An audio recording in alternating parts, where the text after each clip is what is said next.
I never thought I'd find myself in such a twisted situation. That night, when my stepson's bed broke, I didn't think twice about offering him the couch in my room. But as the hours passed, the lines blurred, and one careless moment changed everything. When he leaned closer, his intentions clear, my heart raced with a mix of panic and temptation. What happened next left me questioning everything about myself. I always thought of myself as a responsible stepmother, someone who could balance the fine line between being a supportive figure and respecting boundaries. When I married Jason, I knew his teenage son, Ethan, was part of the package. At first, the idea of being a stepmom felt daunting. I'd never had children of my own, and I wasn't sure if I could connect with a young man already set in his ways. But Ethan surprised me. He was quiet and respectful, the kind of kid who kept to himself but always helped out when asked. Over time, we developed a routine, a rhythm that worked for both of us. I made sure to give him his space while still being there for him when he needed advice or guidance. It wasn't a typical mother-son bond, but it worked. Jason, on the other hand, was often absent. His job required long hours and frequent travel, leaving Ethan and me alone at home more often than not. I didn't mind at first. I enjoyed the quiet evenings, the freedom to run the house my way. Ethan kept to his room most of the time, and our interactions were polite and predictable. Life was steady, almost routine. But over the years, things began to change. Ethan grew older, his quiet demeanor giving way to a more confident, almost assertive personality. He started spending more time around me, asking about my day, offering to help with chores, and even cracking jokes that made me laugh despite myself. It was subtle at first, small moments that felt harmless. But there was an undercurrent to his attention that I couldn't quite put my finger on. Jason was away more than ever, his career taking precedence over his time at home. I felt lonely, though I would never admit it out loud. I missed the companionship, the closeness we once shared. And in that void, Ethan's presence started to feel comforting. I told myself it was innocent, that he was just being kind, but deep down, I felt a flicker of something I couldn't name. Then came the night everything changed. It was late, and I had just settled into bed when I heard a loud crash from Ethan's room. Startled, I rushed to check on him. I found him standing beside his bed, which had collapsed under him. He looked up at me, his face sheepish but amused. "Guess it finally gave out," he said, scratching the back of his head. I laughed despite the situation. "Well, you're not sleeping on that tonight," I said, gesturing to the broken frame. "You can use the couch in my room." He hesitated for a moment before nodding. "Thanks," he said quietly, grabbing a pillow and blanket before following me. At the time, it felt like the right thing to do. I didn't think twice about it. Ethan was like family, and offering him a place to sleep was simply practical. But as the hours passed, the situation began to feel different. The room was too quiet, the air too charged. I could feel his presence even when I wasn't looking at him, the sound of his breathing a constant reminder that he was there. I tried to focus on sleep, but my mind wouldn't stop racing. I thought about Jason, about the distance that had grown between us. I thought about the nights I spent alone, waiting for him to come home, only to fall asleep disappointed. And then I thought about Ethan, how his presence filled the silence in a way that felt both comforting and unsettling. As I lay there, my back to the couch, I heard him shift. "Are you awake?" he asked softly. I hesitated before answering. "Yeah, thanks for letting me crash here," he said. "I didn't mean to disturb you." "You didn't," I replied, my voice quieter than I intended. "It's fine." But it wasn't fine. Nothing about that night felt fine. And as the minutes stretched into hours, I realized I was standing on the edge of something dangerous, something I couldn't take back if I crossed. After that night, everything changed. It was subtle at first, just a shift in the air whenever Ethan and I were alone. I told myself that nothing had happened, that the tension I felt in the room was a product of my own imagination. But deep down, I knew better. Ethan started spending more time around me, finding excuses to linger in the kitchen while I cooked, or to sit in the living room while I folded laundry. His glances became longer, his compliments more frequent. "You're amazing at this," he'd say, watching as I prepared dinner. Or, "I don't know how you manage everything by yourself." His words were harmless on the surface, but there was something in the way he said them that made my pulse quicken. I tried to ignore it, to brush off his attention as nothing more than admiration or gratitude. But the way he looked at me, like I was someone more than just his stepmother, made it impossible to pretend. It wasn't just Ethan, though. I began noticing changes in myself, too. I felt self-conscious around him, hyper-aware of his presence in a way I hadn't been before. I found myself choosing my words carefully, avoiding eye contact when I felt his gaze linger too long. Jason, as usual, was absent, wrapped up in work trips and late-night meetings. He called often, checking in and assuring me that he'd be home soon, but his voice felt distant, his words empty. I missed him terribly, but my loneliness had turned into something else, resentment. Resentment that he wasn't there, that he left me to carry the weight of our household alone. That resentment only deepened as Ethan became more of a presence in my daily life. One evening, while Jason was out of town, Ethan and I sat in the living room watching a movie. The couch felt too small, the space between us too narrow. I could feel the warmth of his body next to mine, the subtle shift of his arm brushing against mine as he adjusted his seat. "I don't think I've seen you smile like this in a while," Ethan said suddenly, breaking the silence. I turned to him, startled. "What do you mean?" "I don't know," he said, shrugging. "You just seem happier. It's nice to see." His words caught me off guard, and for a moment, I didn't know how to respond. Was I happier? Or was I just filling the void left by Jason's absence with something I knew I shouldn't? As the days went on, the tension between Ethan and me grew harder to ignore. One afternoon, I was in the kitchen washing dishes when he walked in, his hair damp from a shower. He leaned against the counter, watching me in silence before finally speaking. "Do you ever get tired of being alone?" he asked, his voice soft. I froze, the plate in my hand slipping under the water. "What do you mean?" I asked, not daring to look at him. I don't know how you do it," he said, his tone laced with something I couldn't quite place. "Dad's never here, and you're always taking care of everything by yourself. Doesn't it get lonely?" I wanted to tell him that it didn't, that I was fine, that I didn't need anyone to keep me company. But the truth was I was lonely. And in that moment, I felt more seen than I had in months. "It's not always easy," I admitted, my voice barely above a whisper. "But it's just how things are." Ethan didn't reply, but his eyes stayed on me, filled with an intensity that made my chest tighten. I turned away, focusing on the dishes in front of me, but I could still feel his gaze, warm and lingering. That night, as I lay in bed, I couldn't stop thinking about our conversation. His words played over and over in my mind, each one pulling me deeper into a web of emotions I didn't know how to untangle. I tried to remind myself that he was just a boy, that I was the adult, that nothing could come of this. But the more I tried to convince myself, the harder it became to ignore the truth. I was crossing a line, and I wasn't sure I could stop. The tension came to a head a few nights later. Ethan had come home late from a friend's house, and I was still awake, sitting on the couch with a glass of wine. He walked in, his hair tousled, his smile easy and unguarded. "Couldn't sleep?" he asked, dropping his bag by the door. I shook my head. "Just needed some time to unwind." He nodded, sitting down next to me. The silence between us was heavy, filled with unspoken words and feelings I didn't dare acknowledge. And then, out of nowhere, he reached over and placed his hand lightly on mine. The gesture was simple, but it felt like a spark igniting a fire I couldn't control. I pulled my hand away quickly, my heart racing. "Ethan, you can't," I started, but my voice faltered. "I'm sorry," he said quickly, standing up. "I didn't mean to." "It's okay," I interrupted, though it wasn't. Nothing about this was okay. He nodded, his expression a mix of guilt and something deeper. "Good night," he said softly before heading to his room. I sat there for a long time after he left, my mind spinning. I knew I was playing with fire, but part of me couldn't help but feel drawn to the flame. And as much as I hated myself for it, I couldn't deny the pull between us, the pull that was growing stronger with every passing day. After that night, it felt like there was no turning back. Ethan and I both tried to pretend nothing had happened, but the silence between us was loaded with unspoken words, and every glance felt heavier than before. I avoided being alone with him as much as I could, but the house suddenly felt too small, the walls closing in on me every time he was near. I told myself that I had to set boundaries, to re-establish the roles we were supposed to play. But deep down, I wasn't sure if I could.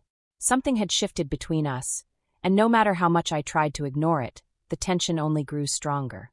It came to a head one evening when Jason called to tell me he'd be extending his work trip by another week.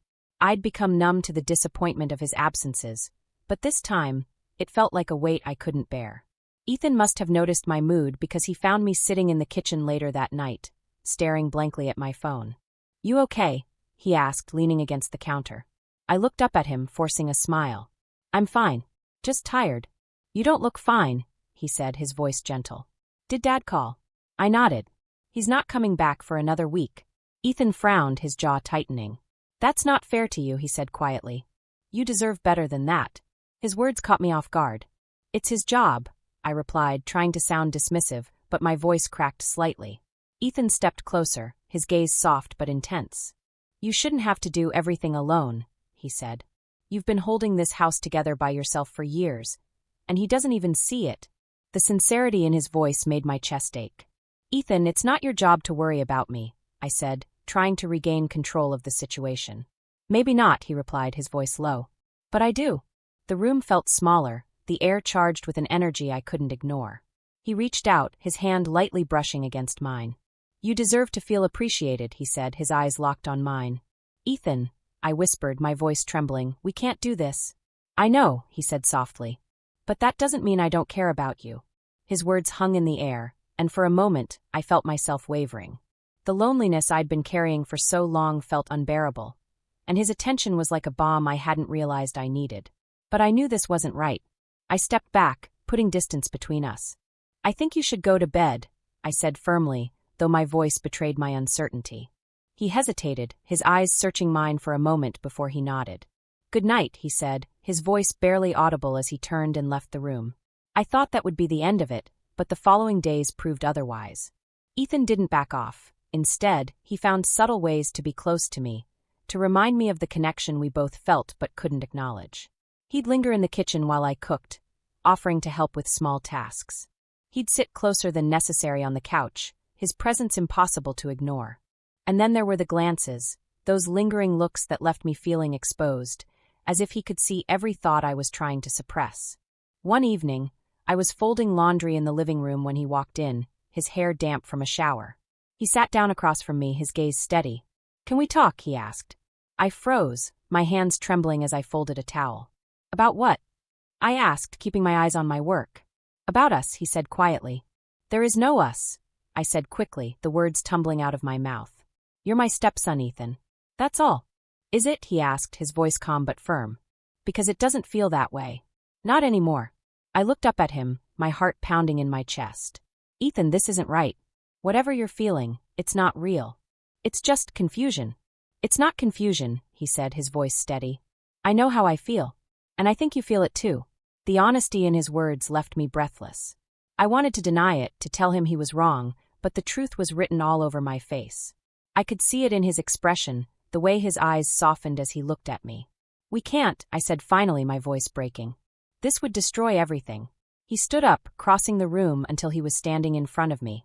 It doesn't have to, he said, his voice gentle. I care about you. I don't want to hurt you. I need you to know how I feel. I looked up at him, tears welling in my eyes. Ethan, this has to stop. Whatever this is, it ends now. He nodded slowly, his expression filled with regret. I'm sorry, he said softly. I didn't mean to make things harder for you. He turned and walked away, leaving me alone with the weight of everything unsaid. As I sat there, I realized that the line we'd been towing for weeks had already been crossed in ways I couldn't take back. And no matter how hard I tried, I couldn't deny the pull that had brought us to this moment. I thought I could bury the tension, could pretend that Ethan's words and actions were a fleeting moment of confusion for him, and weakness for me. But the truth had a way of rising to the surface, no matter how deeply I tried to suppress it. The turning point came one night when Jason returned from yet another long trip, his usual charm and cheerfulness feeling like a veneer I couldn't crack. Dinner was quiet, the sound of utensils scraping against plates filling the silence. Ethan sat across from me, his eyes occasionally darting toward mine, while Jason talked about his trip, blissfully unaware of the undercurrents in the room. After dinner, Jason retreated to the living room to unwind, leaving Ethan and me to clean up. The kitchen felt unbearably small as we worked side by side, the tension between us palpable. I could feel him watching me, the weight of his gaze making it hard to focus. Are you okay? He asked softly, breaking the silence. I'm fine, I said quickly, avoiding his eyes. Just tired. He stepped closer, his voice dropping to a whisper. You don't have to keep pretending. Ethan, I hissed, my voice sharp, not here. Not now. Before he could respond, Jason's voice called out from the living room. Ethan, can you grab me a beer? Ethan hesitated, his eyes lingering on me for a moment before he nodded and left the room. I leaned against the counter, my hands trembling as I tried to steady my breathing. This couldn't go on. Something had to give. Later that night, after Jason had gone to bed, I found myself sitting in the living room, a glass of wine in hand. The house was quiet, the only sound the faint hum of the refrigerator. I thought I was alone until Ethan appeared in the doorway, his expression hesitant but determined. "Can we talk?" he asked softly. I shook my head, my voice firm. "Not tonight, Ethan. Please." He didn't listen. Instead, he sat down on the couch beside me, the space between us too small for comfort. "I can't keep this inside anymore," he said, his voice trembling. "I care about you, and I know you feel the same." I turned to him, my heart pounding in my chest. "Ethan, stop. This isn't right. You're my stepson. Jason is your father." "I know," he said, his voice breaking. "But I can't help how I feel. And I don't think you can either." The weight of his words hit me like a tidal wave. I opened my mouth to protest, to push him away, but the truth was written all over my face. I cared about him too, more than I should, more than I could admit. As the silence stretched between us, Ethan leaned closer, his hand brushing against mine. It was a small gesture, but it felt like the final straw.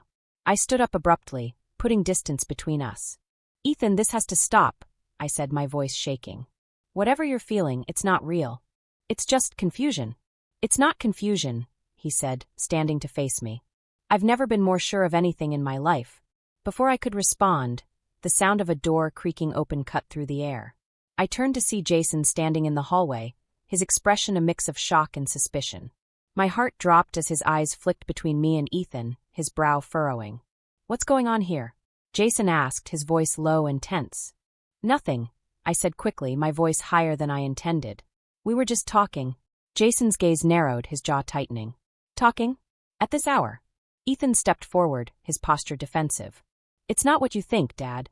Jason's eyes snapped to Ethan, his expression darkening. "And what exactly do I think, Ethan?" The room felt suffocating as the tension reached its breaking point. I opened my mouth to explain, to say something, anything, but the words wouldn't come. Jason's gaze shifted back to me, his face pale. "Amanda," he said slowly, his voice laced with hurt and anger. "What's going on between you two?" I took a shaky breath, my mind racing. "Jason, it's not what it looks like," I began, but he cut me off. "Then what is it?" he demanded, his voice rising. "Because from where I'm standing, it looks like something's been going on behind my back." Ethan stepped forward again, his voice steady but filled with emotion. "Dad, it's my fault. I crossed a line." Jason's face twisted with anger as he turned to Ethan. "You what?" "I'm sorry," Ethan said, his voice breaking. "I didn't mean for things to get this far."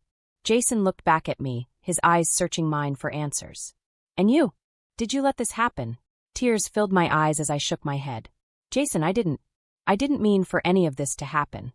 "But it did," he said bitterly, his voice filled with betrayal. "How could you, Amanda? How could you let this happen under my roof?" I didn't have an answer. The truth was, I didn't know how it had come to this. What started as innocent moments had spiraled into something I couldn't control, and now I was standing in the wreckage of my choices. Jason turned and walked out of the room, slamming the door behind him. Ethan stood frozen, his expression filled with regret. I sank onto the couch, tears streaming down my face as the weight of the situation finally hit me. Everything I had tried to hold together was falling apart, and there was no way to undo the damage. After Jason walked out that night, the house felt like it was crumbling under the weight of silence. Every step, every word, every glance felt like a painful reminder of how far things had spiraled out of control. I barely slept, my mind replaying Jason's expression over and over. The betrayal, the anger, the disbelief. I had never seen him like that, and it was a sight I couldn't forget. The next morning, Jason was gone. I found a hastily written note on the kitchen counter. "I need space. Don't call me." My chest tightened as I read those words, the finality of them sinking in. I didn't blame him for leaving. In fact, I almost welcomed the distance, knowing that facing him now would only deepen the pain for both of us. Ethan, on the other hand, stayed. He was quiet, keeping to himself, but the tension between us was impossible to ignore. Every time I saw him, I felt a mix of anger, guilt, and confusion. How had we let it come to this? How had I let the boundaries blur so badly? One evening, a few days after Jason left, Ethan came into the living room where I was sitting. He hesitated in the doorway, his expression a mix of remorse and uncertainty. "Can we talk?" he asked softly. I shook my head, unable to meet his eyes. "I don't think there's anything left to say, Ethan. There is, he insisted, stepping into the room. I need you to know how sorry I am. I never wanted to hurt you or Dad. I didn't mean for any of this to happen. I looked up at him, my eyes filled with tears. But it did, Ethan. It happened, and now everything is ruined. Jason is gone, and I don't know if he's ever coming back. How do we fix that? How do we undo what we've done? He sat down across from me, his shoulders slumped. I don't know, he admitted, his voice breaking. But I'll leave if that's what you want. I'll move out. Maybe that will make things easier. His words hit me like a punch to the gut. As much as I wanted to fix things, the thought of Ethan leaving felt like losing a part of myself. But I knew he was right. His presence here only made the situation worse. I think that might be for the best, I said finally, my voice trembling. We both need time to figure things out, and that won't happen if you stay. He nodded, his face pale. Okay, he said quietly. I'll pack my things. Watching him walk away felt like another piece of my life falling apart, but I knew it was the right decision. Ethan left the next day, his departure leaving the house eerily quiet. For the first time in years, I was completely alone, and the weight of that reality was suffocating. Jason didn't return for another week. When he finally walked through the door, his expression was hard, his movements deliberate. He avoided looking at me as he set his bag down, and the silence between us was thick with tension. Jason, I began, my voice shaking. Can we talk? He turned to me, his eyes cold. Talk about what, Amanda? About how you betrayed me. About how my own son. He stopped, his voice breaking as he ran a hand through his hair. I don't even know where to start. I'm sorry, I said, tears streaming down my face. I know that doesn't fix anything, but I am. I never wanted to hurt you. He let out a bitter laugh, shaking his head. You didn't just hurt me, Amanda. You destroyed everything. How am I supposed to look at you the same way? How am I supposed to look at Ethan the same way? I didn't have an answer. I could barely look at myself in the mirror, let alone expect him to move past what had happened. I don't know, I admitted. I don't know how we move forward from this. But I love you, Jason. I don't want to lose you. He looked at me, his expression softening just slightly. You already have, he said quietly. I don't know if I can ever forgive this, Amanda. I need time to figure out if I even want to try. His words cut deeper than I expected, but I knew he was right. Forgiveness wasn't something I could demand. It was something he had to find for himself, if he ever could. Over the next few weeks, we lived like strangers under the same roof. Jason kept his distance, avoiding me whenever possible, while I threw myself into work and mundane tasks to keep my mind occupied. Ethan stayed away, his absence a constant reminder of what I had lost. I started therapy, desperate to make sense of my emotions and the choices I had made. My therapist told me that healing was a long process, one that required facing the pain head-on rather than burying it. It wasn't easy, but it was a step in the right direction. Jason and I barely spoke, and I didn't know if our marriage would survive. But I knew one thing for certain. The fallout from my actions had changed everything, and there was no going back to the way things were. Months have passed since everything fell apart, and I'm still trying to pick up the pieces of my life. The silence in the house is no longer suffocating, it's just empty. Jason and I remain under the same roof, but we might as well be strangers. The bond we once shared feels irreparably broken, and I don't know if there's a way to mend it. Some days I think he's trying. Other days, I see the pain in his eyes and wonder if he's staying only because he doesn't know how to leave. Ethan hasn't come back. We haven't spoken since the day he moved out. I don't blame him for leaving. It was the right thing to do. But his absence is a constant reminder of how far I let things go. I think about him more than I should, replaying conversations and moments that I know I should let go of. It's a cycle I'm trying to break, but healing doesn't come easily when guilt clings to you like a second skin. Therapy has been my lifeline. My therapist told me something that struck a chord. Forgiveness isn't about letting someone else off the hook. It's about freeing yourself from the weight of what they did. I've been trying to forgive myself for my choices, for the boundaries I allowed to blur, and for the people I hurt in the process. It's a slow journey, but I'm starting to see glimpses of the person I want to be again. Jason, too, is trying in his own way. He's been distant, but he hasn't left, and I know that counts for something. We've had a few conversations, tense, painful ones, but I can see that he's searching for answers just like I am. He hasn't said the word divorce, and I haven't asked if it's on his mind. Right now, we're existing in limbo, unsure of where we're going, but not ready to let go completely. One night, as we sat in the living room in near silence, Jason finally spoke. "Do you regret it?" he asked, his voice quiet but heavy with emotion. I looked at him, my chest tightening. Every day, I said honestly. I wish I could take it all back, Jason. I wish I could undo everything. He nodded slowly, his eyes fixed on the floor. I don't know if I can forgive you, he admitted. But I don't know if I'm ready to walk away either. It wasn't the answer I wanted, but it was honest. And in that honesty, I saw a glimmer of hope. A tiny thread connecting us that hadn't completely snapped. If there's one thing I've learned through all of this, it's the importance of boundaries. It's so easy to let emotions and circumstances cloud your judgment, to convince yourself that you're filling a void or finding comfort in something harmless. But those small moments of weakness can spiral into something far bigger than you ever imagined. This experience has forced me to take a hard look at myself, at the choices I made, and the person I want to be moving forward. I don't want to be defined by my mistakes, but I also can't ignore them. They've shaped me in ways I never expected, teaching me lessons I never wanted to learn. Forgiveness is still a distant goal, both from Jason and from myself. I don't know if we'll make it through this, or if our marriage will survive.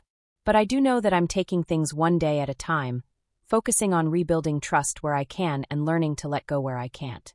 To anyone who's been through something similar, I want you to know this. You are not your mistakes. You can grow from them, learn from them, and become stronger because of them. But it starts with facing the truth, no matter how painful it is. And if nothing else, let my story be a reminder. Some lines should never be crossed, no matter how tempting they seem. If you were in my shoes, what would you have done? Could you forgive a betrayal like this, or would it be the end? Share your thoughts in the comments below. I'd love to hear your perspective.